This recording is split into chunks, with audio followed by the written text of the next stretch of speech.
రెండు కుట్టేసి ఇచ్చాను. తర్వాత ఇంకొక 2 తెచ్చిందంటే ఒకేసారి ఫస్ట్ ఒకటి తెచ్చిందండి నా దగ్గరికి. ఆంటీ ఇలా ఓల్డ్ శారీ ఉంది, కొంచెం ఒక డ్రెస్ కుట్టిస్తారా, నాకు నచ్చిందంటే మీకు చాలా శారీస్ అని ఇస్తానంది. దాదాపు ఇప్పుడు 3 సంవత్సరాల నుంచి అనమాట. ఈ 3 సంవత్సరాల నుంచి నా దగ్గరే స్టిచ్చింగ్ చేసుకుంటుంది. ఆమె హాస్పిటల్లో చేసిద్ది అనమాట. అక్కడికి వెళ్తే వాళ్ళు మేడం వాళ్ళందరూ కూడా అడుగుతారంట, బాగా కుట్టించుకుంటావు నువ్వు, ఎక్కడ కుడతారని. అసలు చెప్పాలంటే తనకి వాళ్ళ పిన్ని పెద్ద బొటిక్ ఉందండి, కానీ ఆ బొటిక్లో కుట్టించదు. నా దగ్గర స్టిచ్చింగ్ చేయించుకొని వాళ్ళ పిన్ని దగ్గరికి వెళ్ళిద్ది. వాళ్ళ పిన్ని ఉడికిపోయేటట్టు అక్కడికి వెళ్ళి చూపించింది. చూడు పిన్ని ఎలా స్టిచ్చింగ్ చేయించుకున్నాను అంటే, భలే చేశారు, ఎవరు చేశారు అనేసి అడుగుతా. చదువుకుందా ఆమె అంటారంట.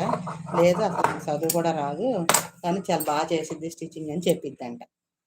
చూసారా, మనకు కావాల్సింది ఏంటండి, నలుగురు మెచ్చుకోవడం, మంచిగా అనుకోవడమే. కాకపోతే ఒక్కటే, నేను ఈ వీడియోలో కంఫర్ట్